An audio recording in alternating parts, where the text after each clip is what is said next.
In the name of Allah, who came in the person of Master Farad Muhammad, the one God to whom we forever give thanks and praise for raising up in our midst the black man and black woman of America, a divine leader, a divine teacher, and a righteous guide in the person of the most honorable Elijah Muhammad.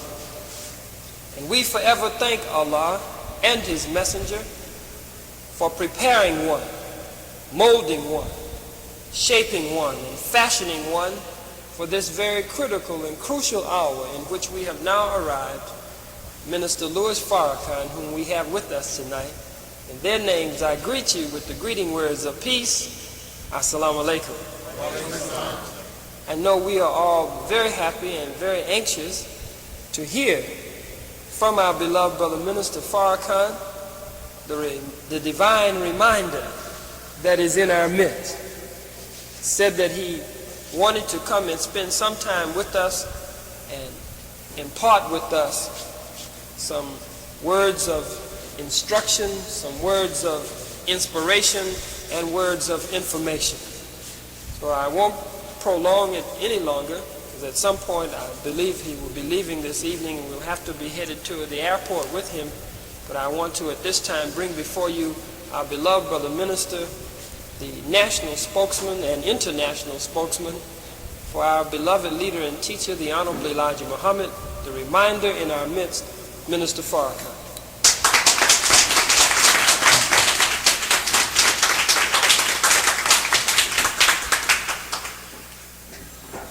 In the name of Allah, the Beneficent, the Merciful, who came in the person of Master Farad Muhammad, to whom we give praise and thanks for our beloved leader and teacher, the Messenger of Allah, the most honorable Elijah Muhammad. First, I hope that you will pardon the condition of the voice. We've been blasting every day for about the last 7 days, and unfortunately you're getting the remains. But I'm very happy to be in your midst. And thank you, Dr. Rashidin. First, I want to say to each of you who want to help in the restoration of the Nation of Islam, that what we're attempting is not a lightweight thing.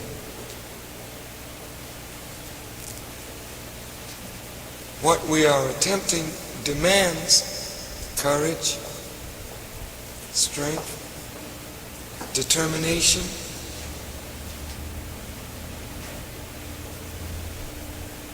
fearlessness,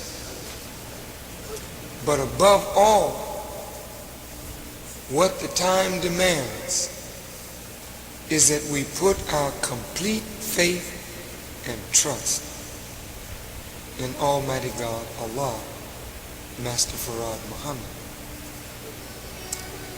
The 40 years of Messenger Elijah Muhammad in our midst represented to us an example that we should draw from if we want to know how to go in this time. Look at his example. If we want to know how we should conduct our lives, look at his example. If we want to know how to be successful in the midst of our enemies, again, look at his example. And if we follow him, we'll be successful. He told me once a parable or some writing by the scientists picturing two mountain ranges and a tight wire between the mountain ranges, and below, destruction, death, rocks, pitfall, and everyone that tried to walk down that road or that wire fell off.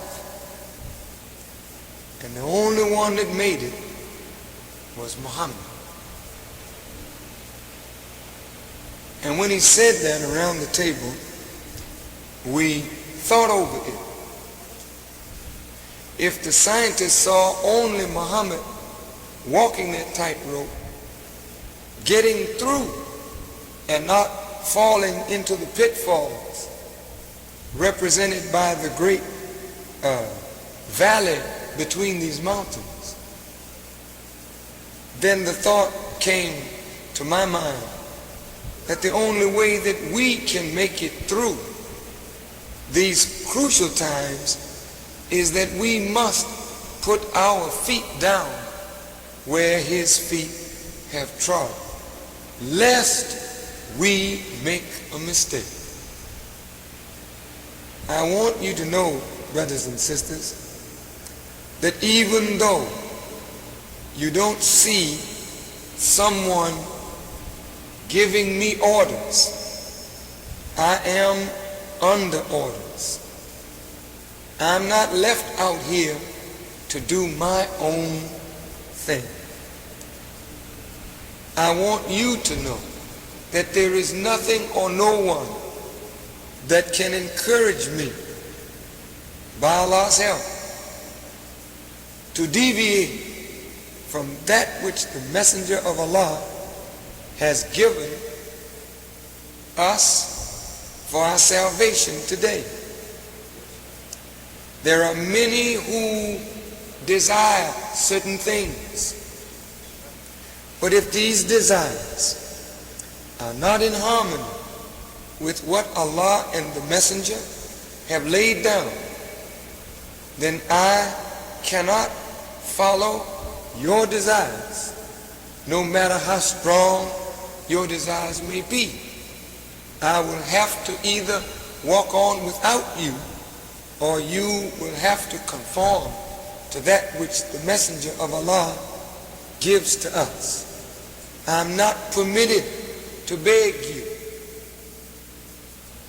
to walk with me. No siree.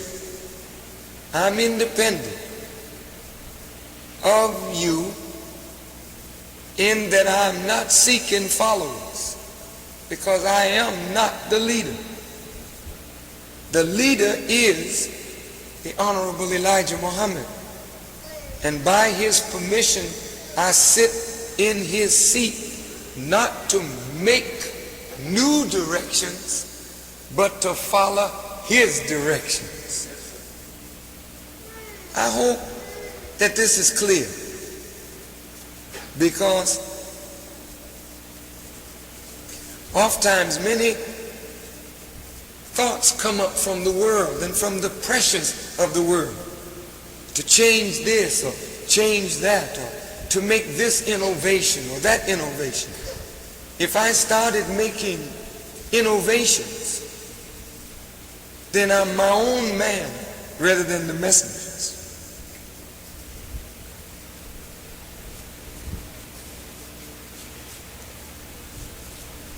The study group concept, I want to go over that with you. Then I want you to ask me questions. Why, brother, don't you set up a temple right now? Why, brother, don't you do just like the messenger did? Are you sure you know how the messenger did?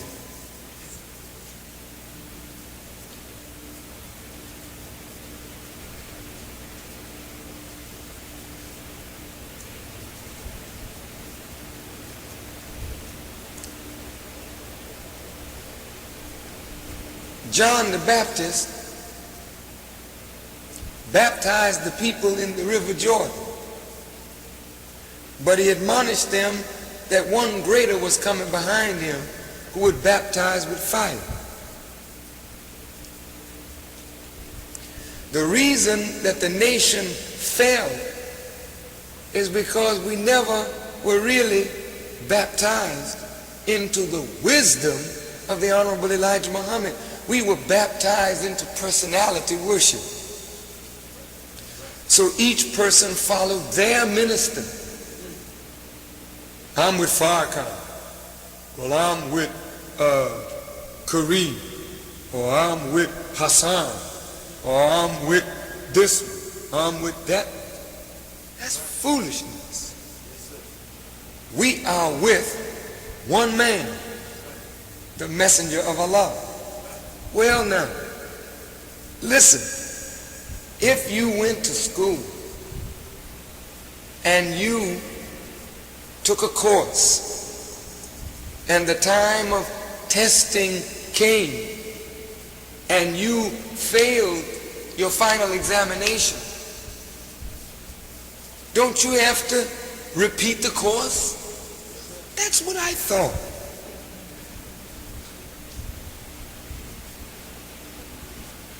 After the 40 years of the Honorable Elijah Muhammad, when his son came in, we were taking an examination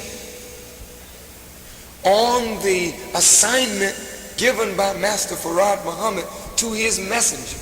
And 99% of us did not pass the examination. So what must be done?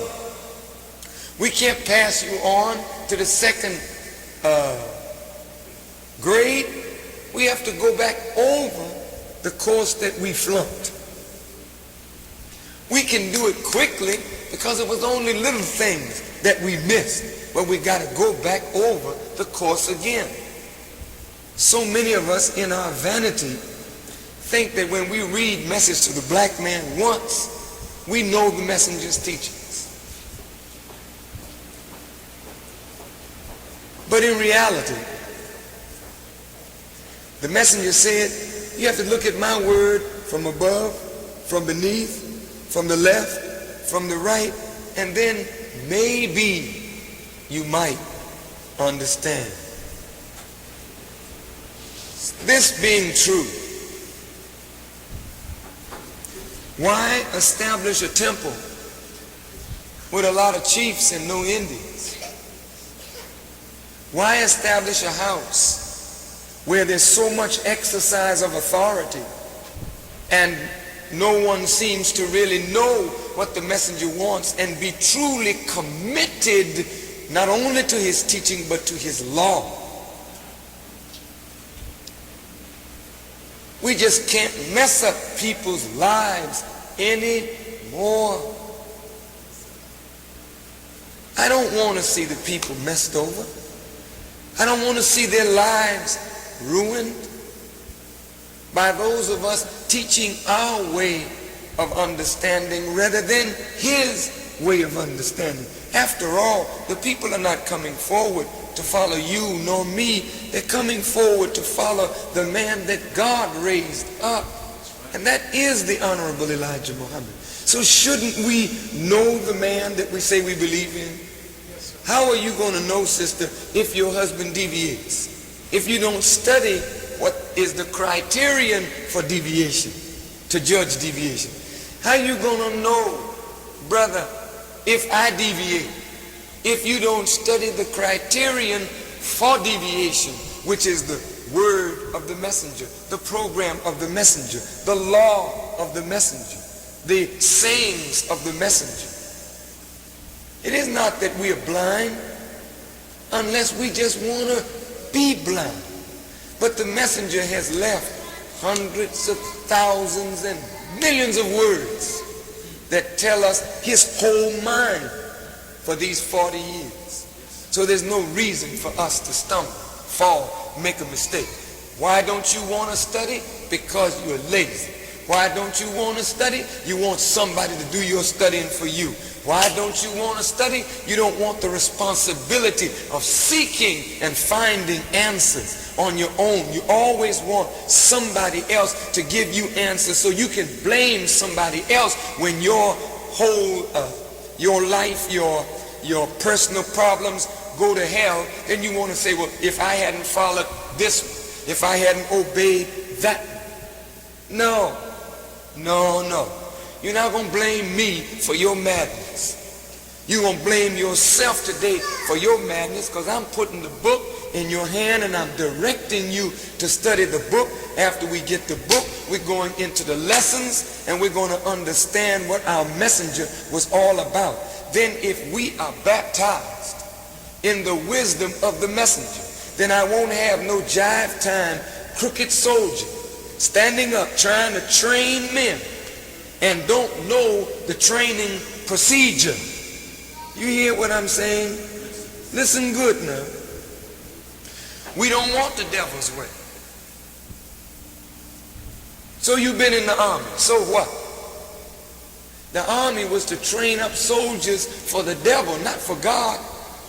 The principles may be the same, but the methodology is different. The approach is different. The approach to training the black man and woman will come out of the divine word of Allah.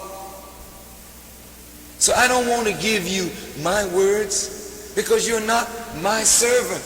You're the servant of Allah and the messenger. So I want to give you the messenger's words, and I want to give you Allah's words as found in the Quran, in the scriptures, and of course the messenger's words and Allah's words in his writings. Then when I give you those words, what can you argue with me? If I give you my words, and you may have something to say about that, but if I give you his word and we're all here to accept his word as law, then okay, we are together, we're unified. Then love and cohesion is among us. So if a school is going to come back, if farms and factories are going to come back, what is the basis of a farm, a factory, a school, and training? Is it not the word of God? Do we want to run a farm like the capitalists who exploit and rip off our people? Do we want to run a school like the nuts that are running the public schools in America? Or do we want to run a school according to the divine law, will, plan, program, methodology, and psychology of God? How are you going to run it like that unless you're baptized in that through a careful study of the words and teachings of the Honorable Elijah Muhammad? This is why we wanted study rather than jumping out, setting up temples. Study. Why study? Because 98% of us probably have fallen in the mud, in the interim, in the absence of the messenger. All of us are not clean. In fact, I could go so far as to be bold enough to say there's none clean, no, not one. That's a pretty terrible statement then. Well, how are we going to invite people to cleanliness if we ourselves are not clean and not examples of cleanliness? And I don't mean washing our face and our hands. Certainly we have a beautiful shine and we look like the old Muslims, you know, but we don't want to be external fellas or external sisters. We want to be internalizing this teaching so that it radiates from within. Does it make sense? Yes, sir. Now these are not just words I'm speaking, but by Allah's help, this is going to be and is now required of us. Now,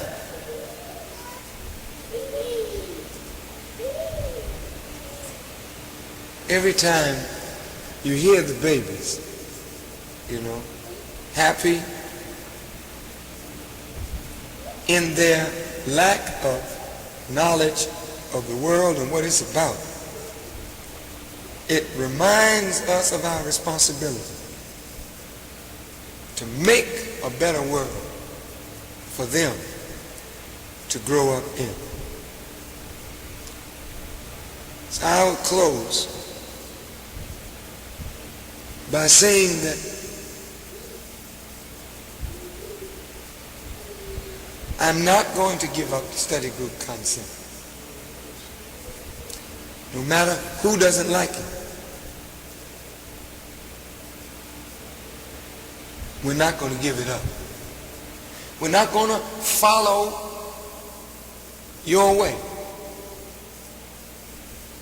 If your way is not this way, I'm not going to follow you. The Holy Quran says of the Muslims, they wish that the messenger would be pliant, flexible, bend, so they could be pliant too. Everybody wants to bend the teacher so that they can bend too. And if I bend that much, you bend this much, then those behind you bend that much, and before you know it, we're all out of line. That's why those of us who are at the point, we can't bend not one jot nor one tittle away from the law and teachings of the messenger. That's why I wanted a study group. You know why? Because the study group puts the focus on the messenger, where the focus belongs. If you put the focus on Brother Farrakhan, maybe I got a spot and a blemish, and the spotlight being on me, you may find my spot and blemish, and then I will be guilty of damaging your faith because of a spot on me. So I put the spotlight on the man who can take it, and meanwhile behind the door scrubbing and a washing going on, so that when the light does fall on me, I can say, all praise is due to Allah. The light found me, but I got out the bathroom just in time. Here I am, brothers and sisters, clean. You understand? So I don't want the spotlight on you. I didn't want you to take the heat of our stumble and fall in the mud. Since the messenger is the leader, is the teacher, is the guide, and is the example, why not focus on the example so we can see our example, then wash ourselves and clean ourselves up according to the example, so that when the light finally falls on us, we can come out of the darkness into the light, clean, ready, sharp. And the world will say, there they are. They once were dead, now they're alive. They once were lost, but now they're found. Truly God is among them. That's the reason I didn't want to set up a temple, because a temple puts the focus on a minister. The temple puts the focus on some authority figure. And as long as the temple puts a focus on that authority figure, then that person's life is under the microscope of the people's eyes. I don't want the people to deal with the weaknesses of Farrakhan and the weaknesses of Rashideen and others. I want the people to deal with their own weaknesses by focusing on the messenger and starting to clean themselves up, so that when the spotlight does fall upon us, I say again, we'll be clean examples for the people out there who are tired of people preaching one thing and doing another. And we'll get hurt playing that kind of game with the people. They don't want that no more. They got that in the church. They got that in the lodge. They got that in the school. Must they find that also with us too? That's why I said, let's study. And if we study and put the focus on the messenger's character, then the messenger becomes Furqan. The messenger becomes the criterion by which you make the distinction between truth and falsehood, right and wrong. And then you check yourself and see, how do I measure up to my teachers? Well, I ain't doing too good today. Let me get it all together. Then after you get through the messenger's books, you should be willing now to impose discipline on yourself. Isn't that the best discipline? Yes, sir.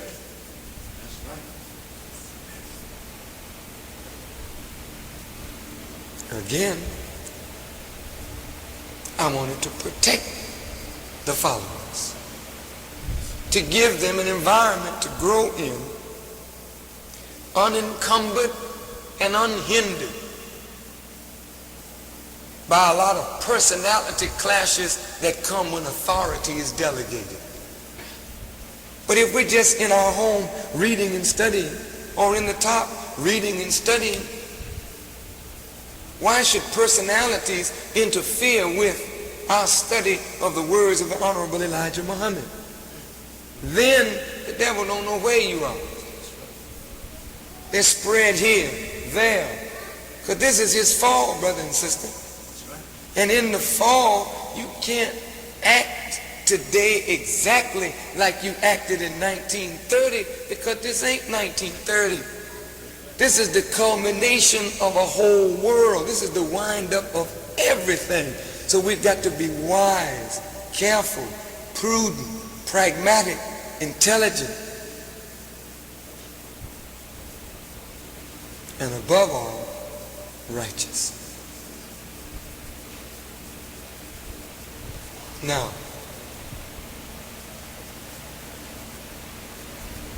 that's the main reason for study discussion groups. Second reason, I don't know what number it would be, but look, you know, we wanted to create an atmosphere where men and women are unafraid to speak what they feel concerning the messenger's teaching and work.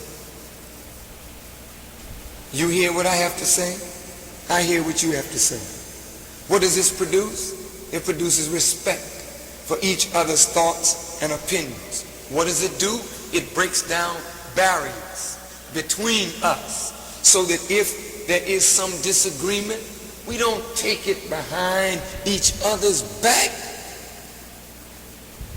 That's not the way to solve a problem. We don't take it through somebody to get to somebody else. That's not Islam. If we are brothers and I offend you, don't go to this brother and say, look, I can't talk to Farrakhan. You tell Farrakhan. I don't like what Farrakhan is doing. See, Farrakhan, he ain't doing this thing right. Now, what are you doing? You are using this brother as a sounding board. But in reality, you ain't using him as no sounding board. You poisoning him with the poison from your board. You understand? You are winning an ally to your cause, because you are you're cowardly to go to your brother and speak to your brother or your sister, sister to sister, brother to brother, and voice your disagreement, dissatisfaction, so that together you work it out. If we don't come to each other like brothers now, when there's just so few of us, when are we going to do it? When there's a mass movement here, you know, we may not be able to do that. So we want to set the tone now while we are small. Go to your brother. Go to your sister. If you got a problem, if you got a disagreement, go to them respectfully. I was hoping by not giving out any titles, I had something very definite in mind. After having been in the nation for 25 years, I saw us respond more to titles than we did to right. I don't like that. I hate that, brothers and sisters, because it makes you little prostitutes, little power junkies. Whoever got the power, this is the captain, this is the minister. I'll try and get next to him. That's right. That's right. Oh man, that's a drag. This cat got some money. I'll try and get him next to him. So you become a little prostitute. You're not thinking about what is right. You're thinking about who got the power. And right got the power today. Wrong don't have no power. I don't care what position it got. You ain't the president. That's a chump. It's wrong. He ain't got no power. Can't solve no problem because he's wrong. God's hand is against him. So I don't care who the minister is, who the national representative is. It don't mean nothing. If the minister ain't right, if the national representative ain't right, if you ain't right, they ain't got no power, because the power is in right. But a little brother, a little sister that don't have no title, if they right, the power is there. Wherever truth is, that's where the power is. Wherever right is, that's where the power is. And that's why I didn't want to give out no titles, because I didn't want you gravitating toward titles. I wanted you to grow in the gravitation toward what is right, to stand against the thing that is wrong, to correct what is wrong, so you can march together toward the goal. That's why I didn't give out title, minister, captain, secretary, and this big shot, this and big the other. Because I know us. As long as there's a title, man, I'm coming. There ain't no title.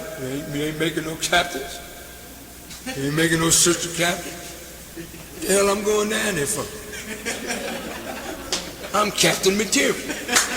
I'm minister material. I know the teachings of the Army Elijah Muhammad. The minister wanted all for himself. That's why he ain't making titles. He had the title minister before the messenger left us. I can't take his title away if he wants to serve the Honorable Elijah Muhammad in that capacity. He's Minister Rashidin. But don't get uptight because he didn't make a captain. I just didn't want no crazy man exercising power and authority over the few little people that wanted to study the messenger's teaching. I wanted all of you to grow together in the pool of Salaam and get your eyes cleaned out and everything else that needed cleaned out, so that when we do give out titles, they're titles in a brotherhood, not titles of power and authority. But I am the national representative in a brotherhood. That's my function in the brotherhood. That's not because I'm a big shot. That's my brotherly work for the brotherhood. That's what I wanted you to see, that the biggest title is not minister, captain, and secretary. As I said yesterday, the biggest title is brother, sister. If you can be that to one another, then you'll be a good brother minister, a good brother captain, a good brother secretary. But first I want you to be a good brother to one another. That's why I wanted us to study. Does it make sense? Yes, sir.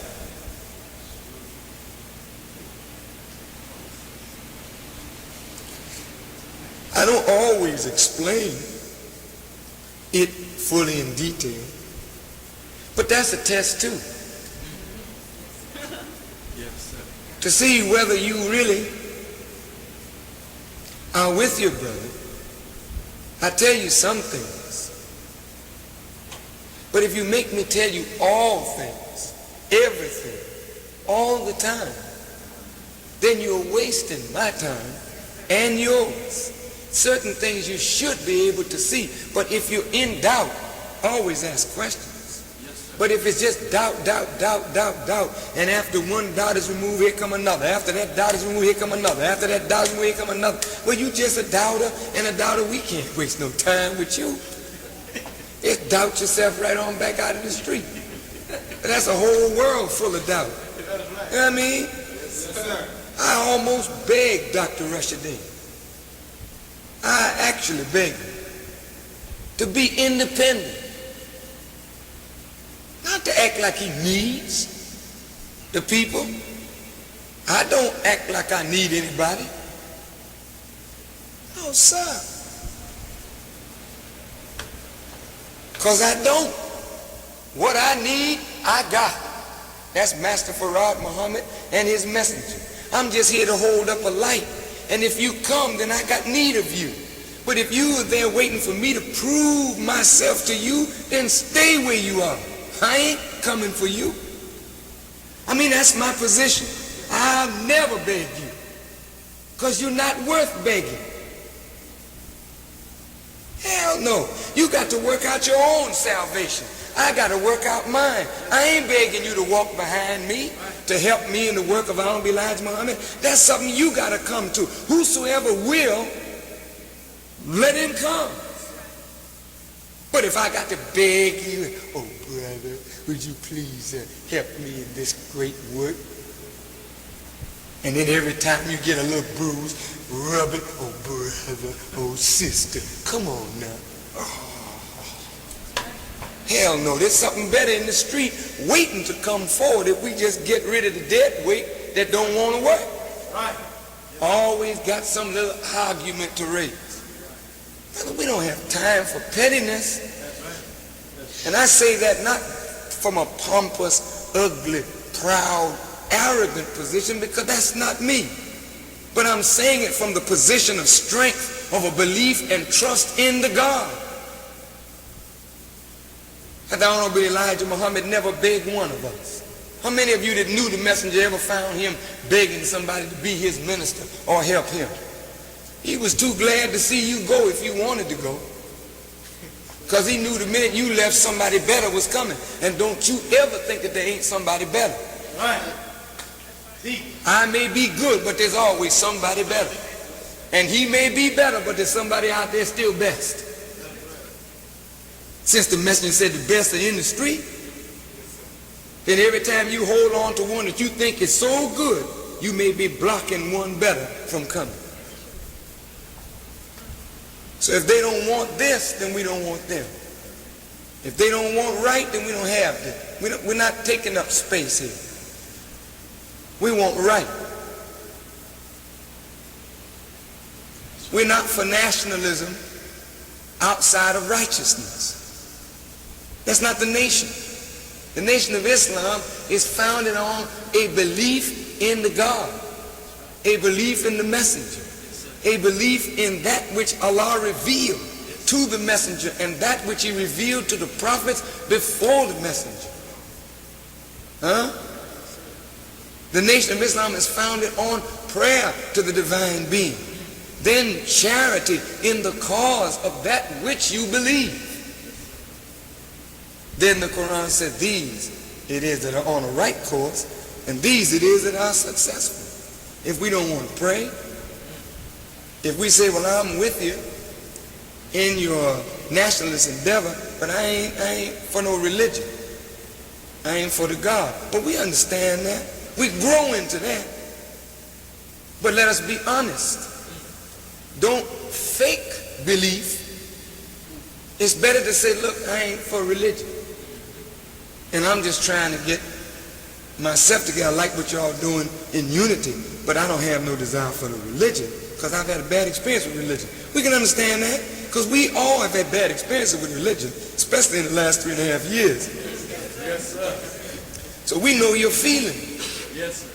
We know how religion can mess up your mind, and twist you, and get you so blind you don't even ask questions no more because it comes from God. And we don't want to get in no crazy bag. We want to continue to ask questions, though it comes from God, so we can grow in the understanding of God's way. Am I making any sense to you? Yes, sir. All right.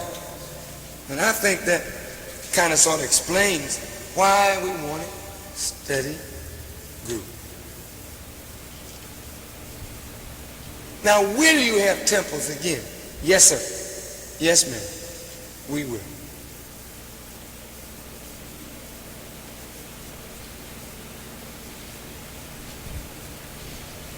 Will we have schools again?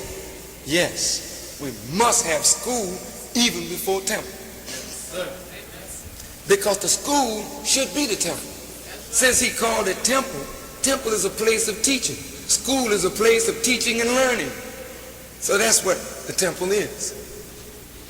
Are you, Brother Farrakhan, really for Dr. Rushadeen and what he's doing at the top? I want to say this very unequivocally. I love this brother. And I'm grateful to Allah for his stand for the messenger. That doesn't mean that I believe he's perfect, because I know he's not. But I'm going to work with him As long as I see him standing for Allah and the messenger, for the rise of the black man, I'm going to try and work with him to correct anything about him that may be deficient. But some of you would love to see a man or somebody that you have disapproval of get thrown away. But you can't replace the man. I was a young minister at one time. Still a young minister. And I made some mistakes. Honest to goodness. They weren't moral. I lived clean to the law. But I was ignorant. And I mishandled authority. And I drove 40 people out of the temple in Boston. Now you don't have 40 people in this room. I drove out 40. That's a whole temple. They was writing the messenger complaining on this terrible minister. He ain't this, he ain't the other, he ain't this, he ain't the other. The messenger sent for me. This is the God's truth. He looked at his little foolish minister and he saw that I was sincere, but my mistakes were made through ignorance. He didn't tell me not to go back and do my job. He told me, go on back to my post. Now, if the messenger had thrown me away, then I might not have been the national representative today and a strong defender of the faith, but he saw in me something that outweighed the little negative thing that was also in me. So he began to pull on the good so that he could eliminate that negative. You know that old song, accentuate the positive and eliminate the negative and don't mess with Mr. In Between? That's some heavy stuff. Well, he did that to me. That's why I'm here today. Now, do you want me to follow your displeasure or dissatisfaction or grievance, or do you want me to follow the guidance of the messenger? Here's one man that got enough in him by God's help, he could absolutely save California from the terrible chastisement that she's coming into. I don't say he can save California, he can save some blacks in California because of his articulation of the divine word of Allah. He's a strong man. Yes, he is. And he's a warrior for Allah and the messenger. And the devil fears this brother and would love to see him destroyed, but he ain't gonna come and do it now himself. He want to see, can he get us to do it from within? So he will absolutely exaggerate weakness or highlight weakness so that you begin to focus on weakness instead of balancing weakness against strength. And that's what the messenger did with Brother Farrakhan. He balanced my weakness against my strength. And he said, I think that this brother will do all right. He may lose 40 today, but he'll get 400,000 for me tomorrow or 400 million for me the day after. And I'm on the case now. Because he had mercy on me with the loss of 40, I'm after 4,400,000,000. And this brother, by Allah's help, I hope, will be right at my side going after them 4,400,000,000, and you too. That's our job. So, yes, I'm with Brother Rashidin.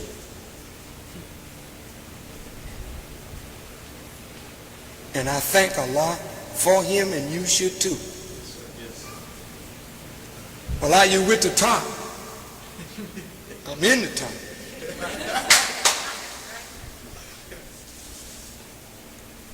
But this ain't the temple. Why ain't it?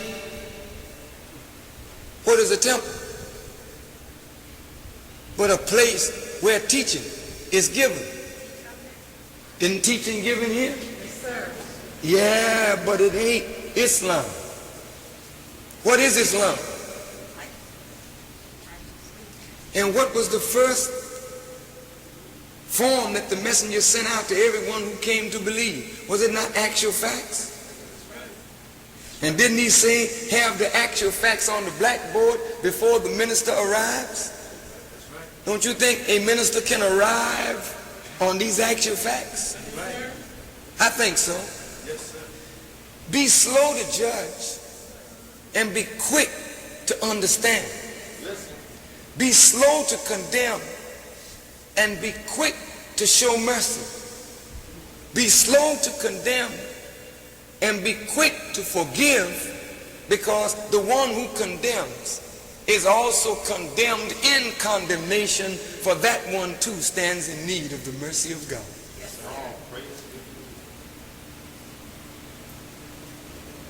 So with your help, we will correct whatever is incorrect. But we must march on. Allah will abundantly bless you, this house. But you must put yourself in a position to be blessed by making ourselves acceptable to the God. If I know that there are things that I'm doing that I know he wouldn't accept, there ain't no sense in me rationalizing what I'm doing. The thing that I should do is get rid of what I'm doing that's unacceptable. It's not that I'm unacceptable or you're unacceptable. It's what we're doing that's unacceptable, so clean it up. Remember the messenger's teaching? If you don't clean up, you're out of luck with us. Why you got a study group, brother? To give you time to clean up. And to me, that's mercy. Why are you so merciful, Brother Farrakhan? Oh, I love to tell you this. Because I have been shown mercy. If it were not for the mercy of God, I wouldn't be here. I was a goner, brothers and sisters.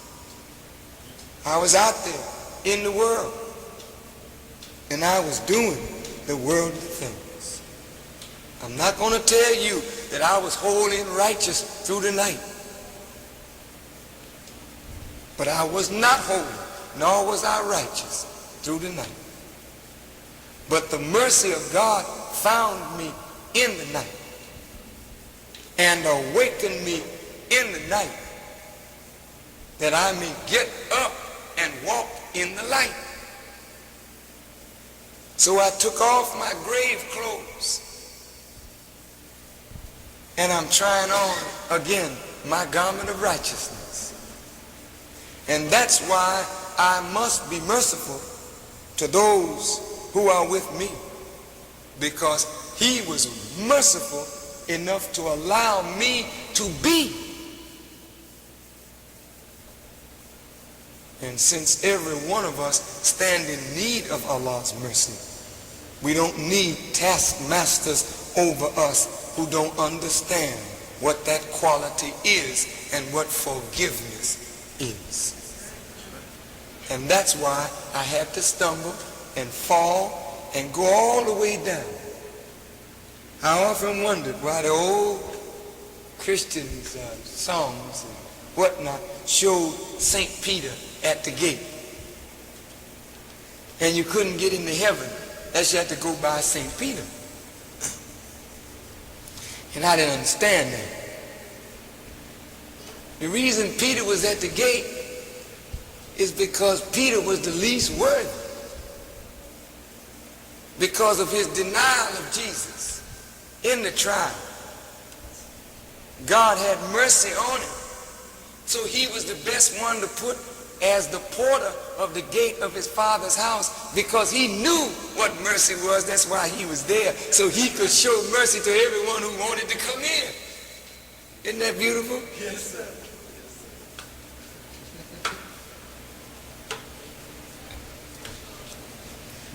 One last parable. See, once I get started, looks like my voice clears up.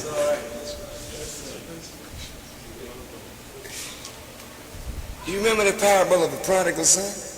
Yes, sir. The prodigal son was way outcast. Excuse the expression.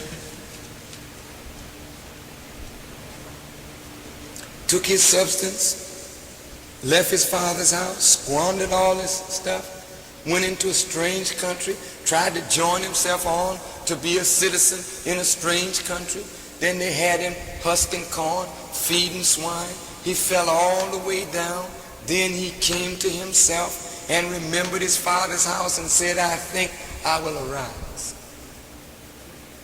and go to my father. It's a beautiful picture. And the messenger quoted it in his last speech to us. You remember? Yes, sir. And the father saw the son a long way off and he ran to the son, and the son fell down and said, Father, I have sinned. Notice his first words. I have sinned, Father, and I'm no longer worthy to be called thy son. See, he didn't come up proud and arrogant. He just came up and said, look, Dad, I ain't even worthy. Whatever you can do for me, just throw me around the house. Just let me get in there. Father took him on home, and much to his surprise, the father said to the other brothers, kill the fatted calf, get the robe, get the ring, put it on his finger. Then they got hot. They were ready to rejoice that he was coming home until he put the ring on, till he put the robe on, till the father ordered the fatted calf killed for him. And then the father had to spank them jealous brothers. Said, you should rejoice that this that was lost is now found. This that was dead is now alive. This that was blind can now see. You see? And that's a parable of me and you going astray from our Father's house.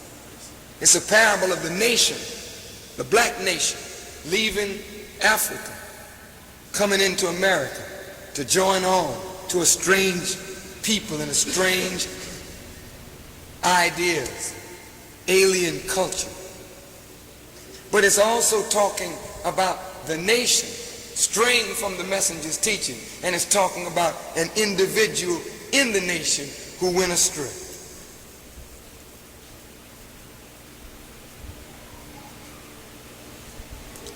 So prodigal sons and daughters, let's come on home and get the ring on, get the robe on.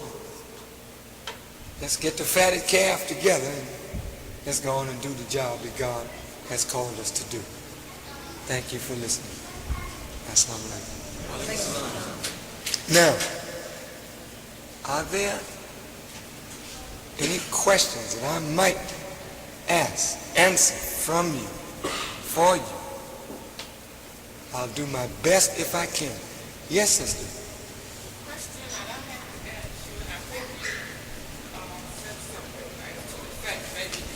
Are we going to, you said a few minutes ago, like people are disappointed, like people are disappointed that they, in the religions and all the different things. And I think I've said to some of the sisters, some of the people that we listen, like we're listening to you now, we go over this in the last, as I said, I've been listening to it for 30 years or more, let's say, and we continually going over it and over it. I mean, I'm wondering myself as to when are we going to really take this teaching, and it's all good, goodness knows I love it all, but when are we going to really use it, and why do we have to continually falling, like you said, and over and again, teaching this? I'm just wondering, yes. When are we going to really, come together? I know you can't answer me when. I know that's a big question, but no, I can't. I just have a lot by Allah's help, answer you when. Yeah, okay. The reason we had to go up and down, sister, is because we're dead. And the prophets had us just right. If it were an easy job, the prophets wouldn't have predicted or style us in the scripture as being a dead people. And when you go to talk to somebody dead, you have to say it over, over, and over. And you think the dead man got it and is going to get up, and you go back, he's laid back down in the grave again. It took the master grip, as the old Masonic order teaches, to raise that man up from the dead. What I'm suggesting to you is we are at the end of teaching.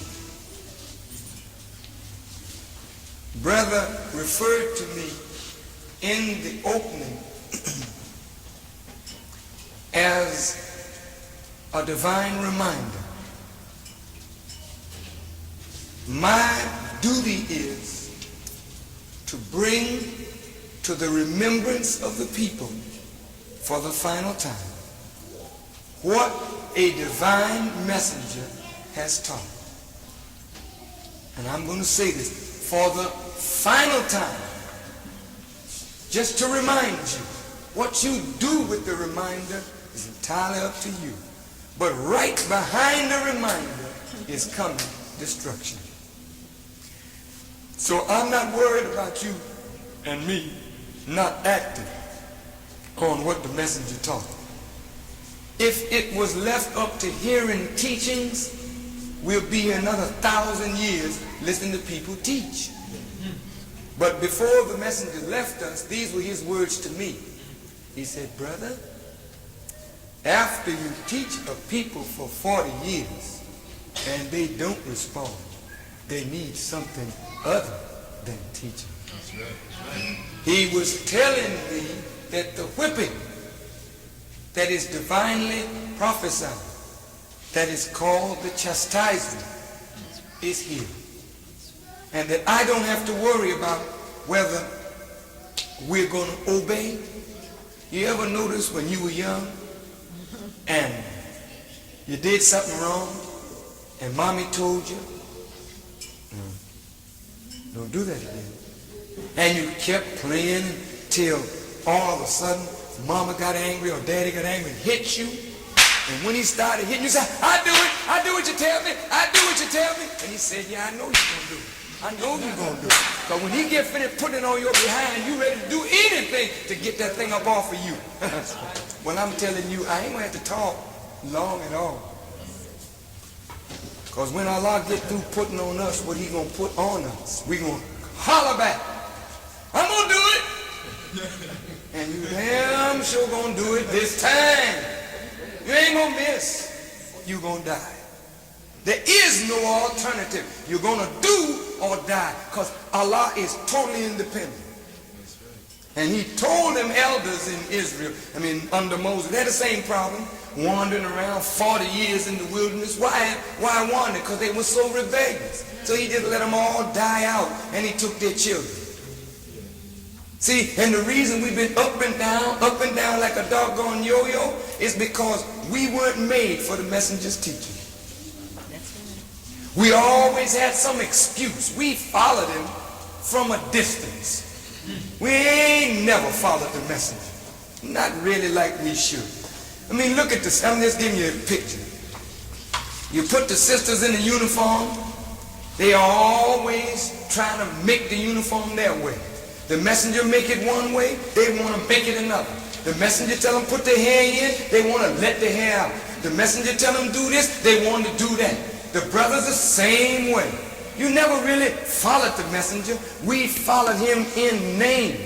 But there's a group coming up out there now that's 13, 14, 15 years old. You don't have to tell them twice. Tell them once, they jump straight into it. Say, oh, this is what I've been looking for.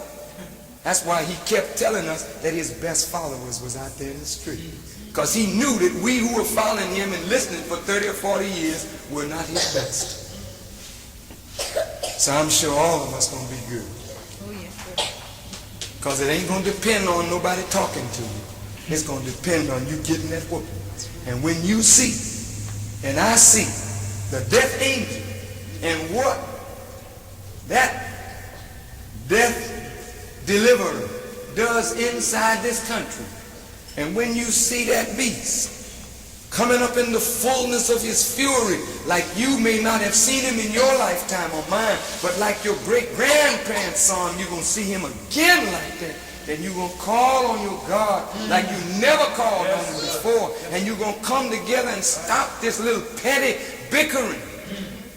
And you're going to soldier, because death will be the penalty if you miss. Remember the tightrope?